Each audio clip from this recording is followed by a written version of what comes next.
What is going on, guys? It's me, Nicholson. I'm back again with another video. Do you know what I'm saying? I hope you boys and girls are doing good. So it's currently like 1:30 a.m. in the morning. I finished work early today. I did a half day. So I thought I'd come and make this video because somebody in my last video requested this video. They asked me like to talk about the types of foods that I ate in order for me to lose weight, right? So for many of you guys, you may not know, but I lost over 33 kilos. You know, from the time when I was 16 to when I was about 19, right?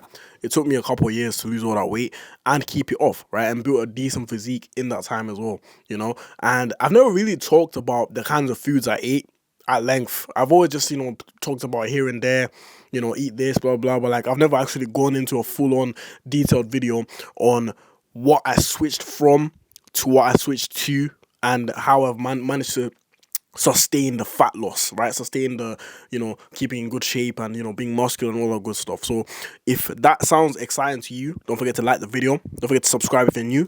And let's get straight into this. Obviously, many of you know, when it comes to changing your body composition, so if you want to lose fat from being, overweight to being in shape, number one thing is diet.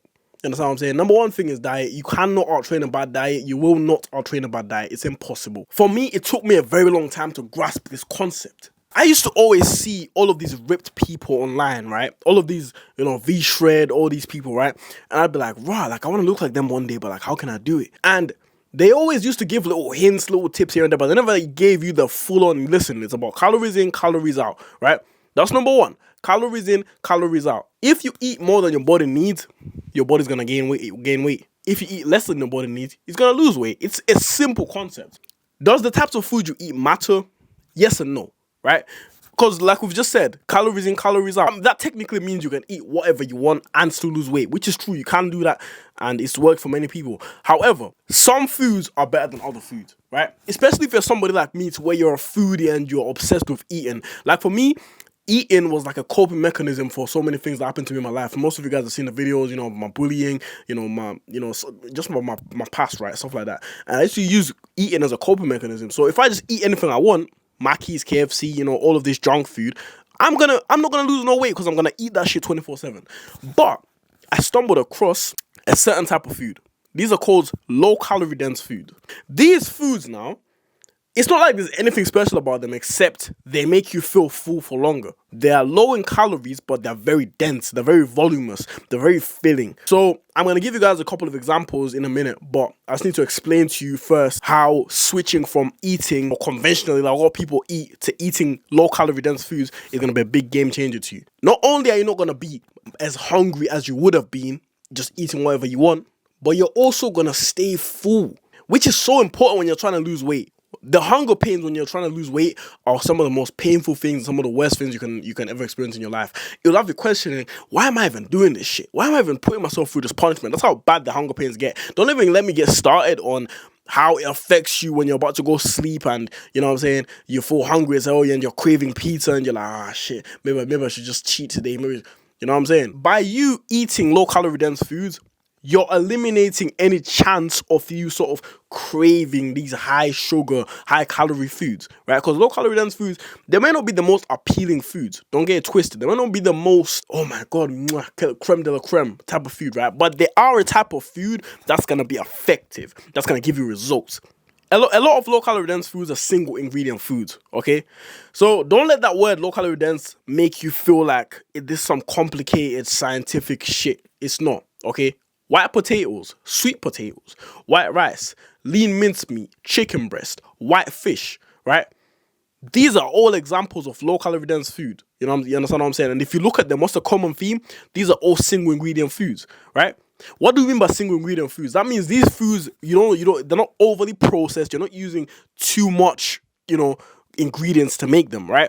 As opposed to very, very processed foods, right? These are foods such as baked beans, McDonald's, right? McDonald's is very, very processed, right? Processed just means it's been like very it's been artificially, enhanced, if that makes any sense, right? So foods, but like for example, ice cream, right? Ice cream doesn't just taste, it doesn't just come out nowhere. It's made by multiple ingredients for it to taste nice. It's enhanced, right? Ice cream isn't just some natural shit you just naturally make. Oh yeah, shit, I'm just gonna freeze some milk and I get ice cream. No, they've got to add some stuff to it. Sugar, all of these things, polyunsaturated fats, saturated fats, all of these things that you don't even know about, right? And what you need to understand is when you eat foods that are very saturated, they're gonna increase your insulin levels, right? If your insulin levels are high, that's more likely to make you hungry, right? Your ghrelin level, your ghrelin. When the hunger hormone's coming, like, yo, man, feed me. That just means your insulin is spiked up, right? You're craving sugar, These are things I didn't understand when I first started, right? You need to understand what you're putting into your body. So stick to single ingredient foods if you can. Now, obviously, you're going to have bread here and there, right? You're going to have bread here and there. Pasta still a single ingredient, you know what I mean? There's so many things you can still add into there, but I'll leave you with this, right?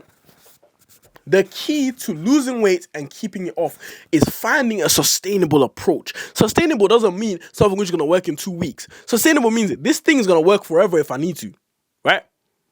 See, I feel like if everybody was told, hey, if you eat this certain way, in 2 weeks you lose all the weight. Anyone can do that. Anyone can have the willpower to do it for 2 weeks. But can you do it for 2 years? Can you do it for 4 years? Can you do it for 6 years? Can you do it for a decade? Are you able to keep all that weight off? Yeah, maybe you might have lost it, but able to keep it off, right? You need to understand that the diet you use to lose the fat is the diet you're going to use to keep it off, right? And then people are shocked, like, why did I gain all that weight back? I thought I was dieting and eating the proper foods. No, right? You gained all that weight back because you were eating too restrictively, and now you've reverse dieted, whatever the hell you want to call it. And now you've added too many calories. Your body's not used to it. You've added too many calories too quickly, right? Your metabolism is too slow for you to be adding too many calories in there, right? It's not just gonna suddenly speed up. Oh yeah, shit, now I need it. No, right? You've got to be smart with this stuff. You understand? So look up low calorie dense foods. Find a sustainable approach. Listen, most of your diet shouldn't be foods that taste nice anyway, right? Most of it should be foods that are effective, right? You can have the small percentage, maybe 20 to 30% of your diet to where it's something which you genuinely enjoy, something palatable, something which tastes 10-10, right? You can call it a cheat meal, call it a treat meal, call it whatever the hell you want to call it, right?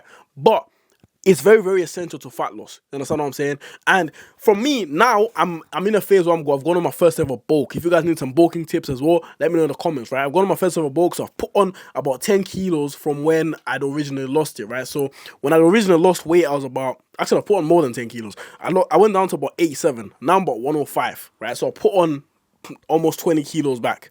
You know what I'm saying? Almost 20 kilos back. And the difference is people, when they look at me, they're like, bro, you don't look like you weigh that much, right? It's because my composition is different now, right? Now most of my weight comes from muscle mass and water and stuff like that. The least amount of, the smallest percentage comes from fat. You know what I'm saying? The smallest percentage of my weight comes from fat. So when, you guys need to understand something, right? If you want to look like me or look anything like me, like having a similar transformation, it's not just a matter of, oh, here's the diet, that's it. No. Training is equally as important. Training is paramount, right? Being in that gym is paramount. If you just diet and you lose fat, yeah, you're going to lose fat, but all you're doing is essentially shrinking down the same person that you are. But if you train in the gym now, you're enhancing your muscles. You're getting, your body's gonna start, requiring more energy, and you can now increase your calories. You can start eating more now, right? But let me not, overcomplicate this video and just stick to what the main topic of the video is, right? The main topic of the video is find a sustainable approach. Low calorie dense foods. If you don't remember anything else, write this word down. Low calorie dense foods. Okay, I know that's 4 words, but yeah, low calorie dense foods. Write those words down, right? If you don't remember anything else from this video, look those up, put it up on your wall, right? Put it somewhere and keep consistent. Consistency is key, guys. Consistency is key. When it comes to fat loss, guys, consistency is key. It's your best friend. You know what I'm saying? Consistency is your best friend. So if you want me to talk about any of the other benefits that I've noticed from fat loss or from just transforming my body, from becoming strong, any of these things, guys, let me know in the comments. You know what I'm saying? Again, if you're new, don't forget to subscribe and like the video. Anything you want me to talk about, put in the comments. You already know the score. You feel what I'm saying? But anyways, I appreciate you guys for watching. You feel me? I shall catch you in the next video. So